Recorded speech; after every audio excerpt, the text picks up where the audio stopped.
Habang nakalutang noon ang dalawang magbayaw sa ere, katapat ang dalawang libro, ay di pa naman natin naiintindihan sa pagkakataong ito kung bakit napapaatras na lang ang mga panauhin na ngayon ay mga halimaw na o mga ginawa ni Gregorio, na siya namang tutuklasin natin sa malawak nating kaisipan sa episode na to.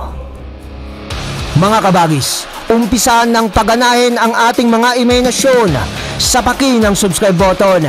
Salamat!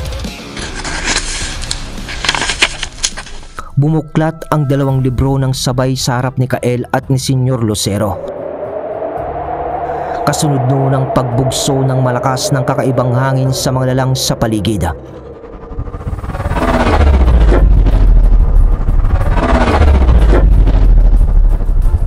At ang ulap sa kalangitan ay para bang mabilis na dinadaanan ng buwan, yung tipong naglalakbay na ang mga ulap na parang papabalik sa nakaraan. Amador! Amador! Ang manugang mo! Wika noon ni Senyora Celestina dahil sa paglutang naman bigla ni Isla at hindi man nagpapalit noon ng anyo si Isla. Ay biglang pumuti ang kanyang buhok sa pagniningning nito. Isa sa mga bagay na nagpapatunay na galing nga ito sa lahi ng mga sinaunang gabunan. Anong nangyayari? Salita noon ni Amador. Isagani, ano ito? Dagdag pa ni Amador. Hindi ko alam, senyor. Pero ngayon ko lang din nakita na nagkaganyan si Senyorita Isla. Usap noon ng dalawa. Hindi kasi nila maabot ang taas ng linutangan ni Isla. Pero parang wala namang nangyayaring masama dito. At parang tulog nga lang noon si Isla sa mga kaganapan na ito. Samantalang habang nagaganap naman yun kay Isla sa loob ng mansyon, sa magbayaw naman sa labas ay para bang napukaw din ang kanilang ulirat sa pagtapat din sa kanila ng dalawang magkaibang libro.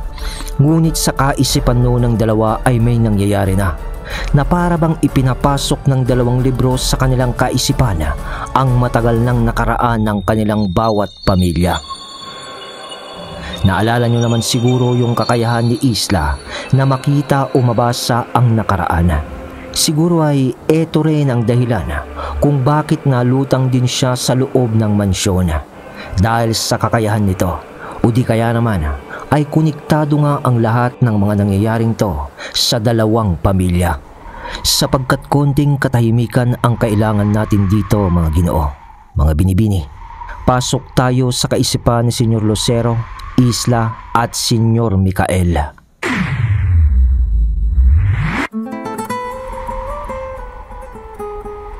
Welcome.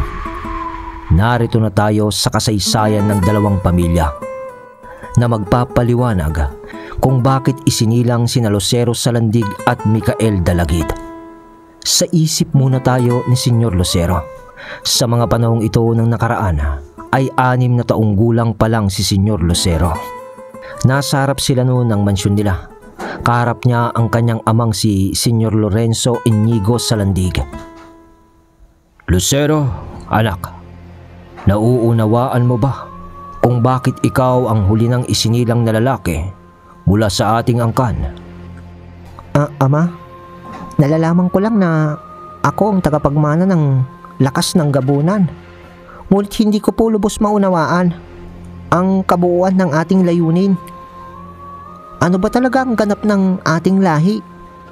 Bakit tayo linikha ng ganito ng Diyosa ng Karimlan? Tanong ni Lucero. Maupo ka, anak, at pakinggan mo ang kwento ng ating lahi. Ang mga sinaunang gabunan ay nilikha hindi para magasik ng lagim, kundi upang panatilihin ang balanse ng bundong iyong ginagalawan. Tayo ang mga takapagtanggol ng kadiliman laban sa mas masamang nilalang mula sa kailaliman ng impyerno. Kaya kahit galing tayo sa Karimlan, anak, ay may positibo tayong ganap sa mundong ito. Tandaan mo to, anak, hindi mo matutukoy ang liwanag kung wala ang dilim, at hindi mo rin matutukoy ang dilim kung wala ang liwanag. Ano pong ibig niyong sabihin, Ama? Ibig kong sabihin, anak, na kahit isinilang ka sa lahi ng ganito na ating pamilya, ay may liwanag pa rin na nasa sa iyong kalooban. Ganon din ang mga mabubuting tao na inihahambing ng tao sa liwanag ay may kadiliman din sa kanilang kalooban. Walang pinagkaiba sapagkat hindi mabubuhay ang isang lalang kung wala ang dalawang bahagi na ito ng kanilang katauhan. Paliwanag noon ni Senyor Lorenzo. Ngunit ama, kung ganoon, bakit may mga gabunang tumalikod?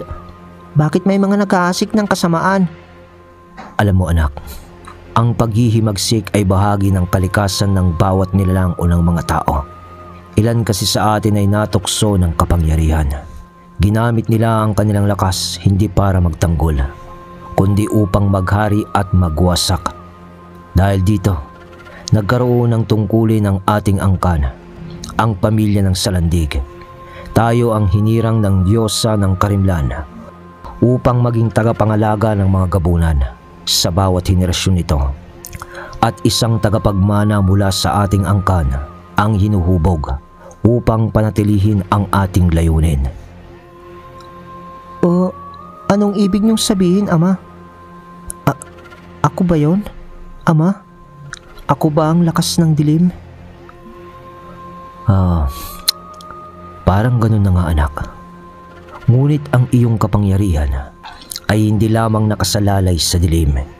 Ikaw ang nagsisilbing tulay ng liwanag at kadiliman.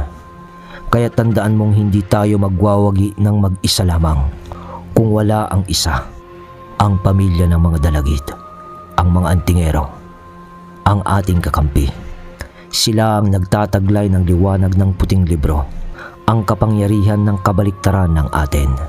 Sa dilim, ngunit naglalayon ito ng parehong layunin sa loob ng maraming henerasyon anak. Magkasama ang ating mga angkan at ang ating tungkulin ay itaguyod ang balanse sa pagitan ng liwanag at dilim. Balang araw, Lucero, pag lumabas na ang mga simbolong ukit sa iyong katawan, ay maiintindihan mo ang sinasabi ko sa iyo. Bakit ama? Ano bang kinalaman ng mga ukit ko sa katawan? Kung sakaling lumabas ngayon.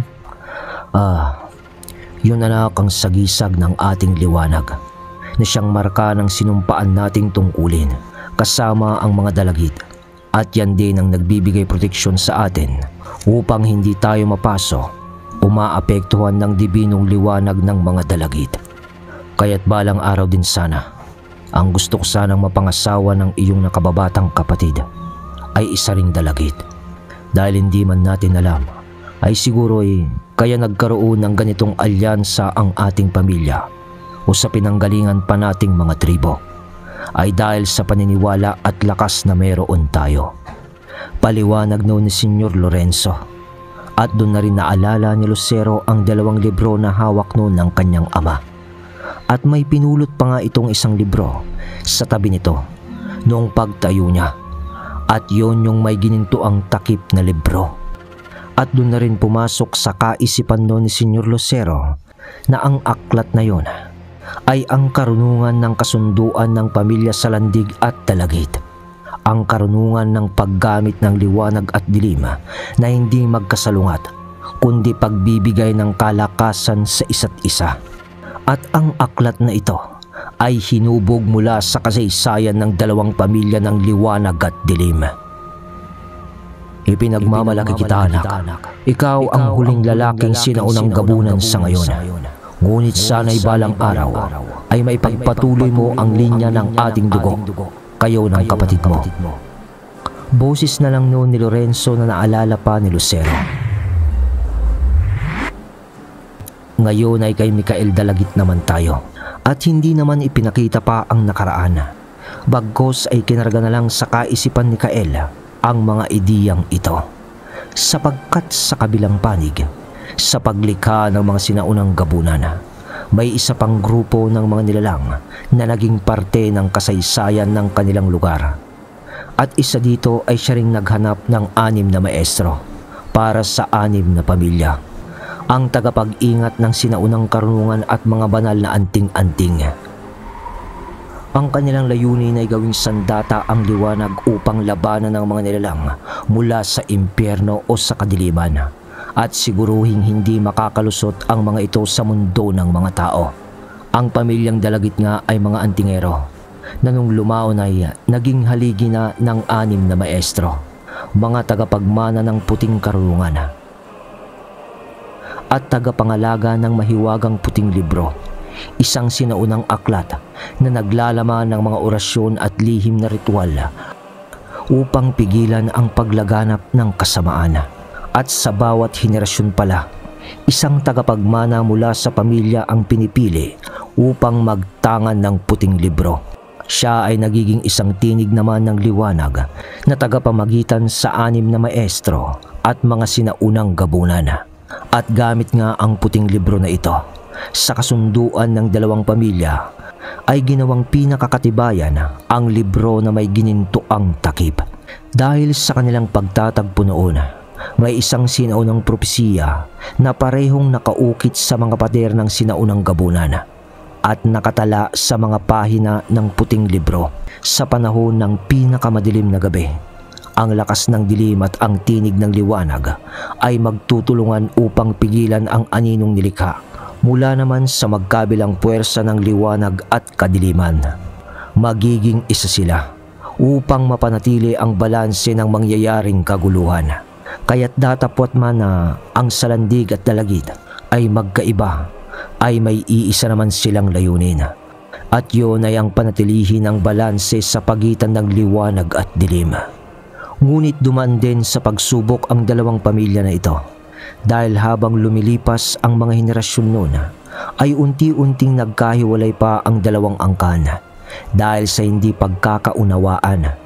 Hindi nila naunawaan ang tunay na layunin ng propesiya. Hanggang sa nandito na nga tayo mga kabagis, isinilang na sina Lucero at Micael, ang 2 tagapagmana na parehong piniling magdala ng bigat ng kanilang mga apelyido. Balik tayo sa kasalukuyan, dahil yun lang muna ang ipinarada o ipinakita ng 2 libro sa Magbayaw. Dahil sa mga susunod na kabanata ay may mga bagay-bagay pa tayong matutuklasan na mas malalim pa.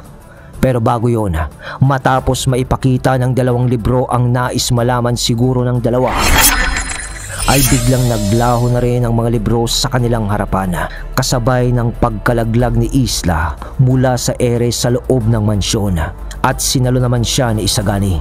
At sabay nito ay pagbukas naman ng mga mata ng Magbayaw noon na palaglag na rin sa lupa, sapagkat nung nawala ang 2 libro ay nawala na rin ang balanse ng pagkakalutang nila sa ere. Nagawa nilang tumigil noon sa pagkalaglag gamit ang kanilang mga pakpak, at doon ay nagkatinginan sila, at sa pangungusap lang ng kanilang mga mata ay parang alam na nilang Magbayaw noon kung ano ang dapat nilang gawin. At sa paglipad na noon ni Lucero upang umatake, dahil papasugod na naman ang mga halimaw, maski siya ay di niya napansin, ang kanyang malapunyal na kuko ay naging kulay gintong nagliliwanag na, sapagkat nasa kanya na ang lakas ng liwanag at dilim. Kaya naman lumusot noon si Lucero sa katawan nung napakalaking itim na nilalang sa lakas ng buwelo ng pag-atake nito. At yun na rin ang hudyat ng muling labanan sa baluarte ng mga Salandig. Sa paglusot ni Lucero sa katawan ng dalang ay ang siya namang paglipad ni Kael sa halili nito. Tagpas naman ng ulo ni Kael sa sumunod doon na isa pang nilalang, na isa sa pinakamalaki na sa niban. At ngayong alam na ni Kael na ang dibinong presensya nito ay wala palang epekto sa bayaw niya, bagkus ay nagpapalakas pa dito. Hindi na ito kinailangan pang magpigil sa mga oras na yun. At dito na nga, sa kauna-unahang pagkakataon ay makikita na natin sa ating mga imahinasyon ang pakikipaglaban ng kombinasyon ng lakas ng Magbayaw, ang kombinasyon ng liwanag at dilim. Sabay na silang umatake noon, kaya't taob ng isa na namang halimaw, at sa kanilang pagtitinginan pa sa ere ay lumipad papaitaas si Senyor Lucero. kasabay ng malakas na pag-atungal nito sa tuktok na parang pagsusumon sa angkanya ng mga gabunan. Samantalang si Kael naman noon ay pumaibaba sa lupa na halos na sa kalahating metro na lang ang taas nito mula doon at sinambit niya noon ang unang kakayahan ng maestro. Astra Veloce, wika ni Kael. At sa bilis nito ay parang naging isang makalangit na liwanag na lang siya.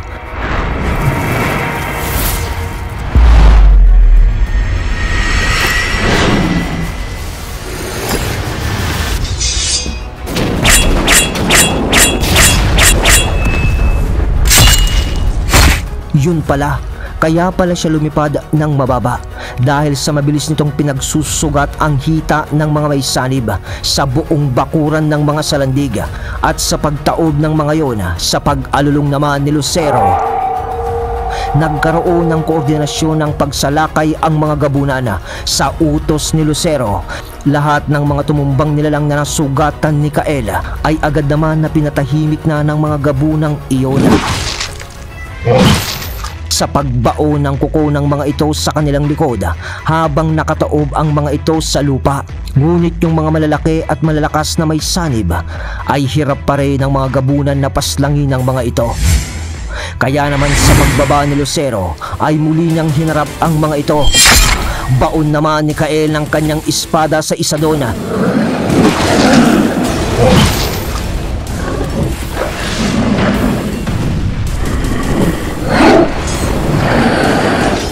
Nagpatuloy noon ang labanan hanggang sa walang nauubos sa magkabilaang panig. Dahil sa nakikita na rin noon ni Lucero na may mga nasusugatan at namamatay sa kanyang angkan. Ngunit kailangan din naman magpatuloy noon ni Lucero sapagkat kahit nasa sagad na antas na ito ng kanyang pagiging sinaunang gabunan ay nakatapat naman nito ang pinakamalakas na nasa nibana.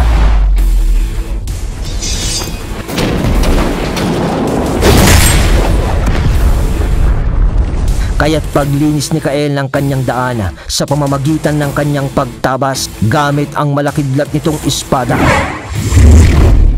Paglipad na nito upang samahan si Lucero na pataubi ng mga iilan na lang na may mga sanib. Halos sintangkad na noon ng mga magulang na puno ng nyog ang kaharap noon ng dalawa, ngunit hindi sila umuro. Sangga ni Lucero ng malapunyal niyang kuko sa hampas naman ng malabakal na kamay nung kalaban. Sa paghiwa naman ni Kael ng isang braso noon ay nasusugatan naman niya ito, ngunit ang pagkakasugat noon ay para lamang nadudurog yun na konkreto kasi ay parang gawa sa marmol na napakatigas ang balat noon.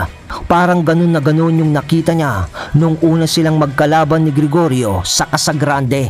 Kaya nga, sangga, tapos ay atake ulit. Ganun ang ginawa ng dalawa hanggang sa yinakap ni Lucero ang isang paano na at sinubukang pataubin sa lakas nito. Tunog niya ng buong lakas, kaya naman sa pagtaob sana nung lalang sa lupa ay sinalubong naman ni Kaelyo ng talim ng kanyang espada at sambit niya ng talim ng buhay na salita. Iksanima!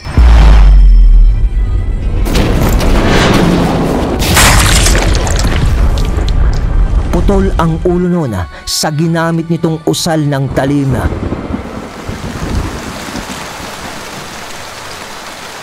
Kasabay noon ang pagbagsak naman ng ulan sa labanan hanggang sa mga ilang minuto pa. Pagtapos ni Lucero sa huling nasaniban. Sa paghingal noon ni Lucero,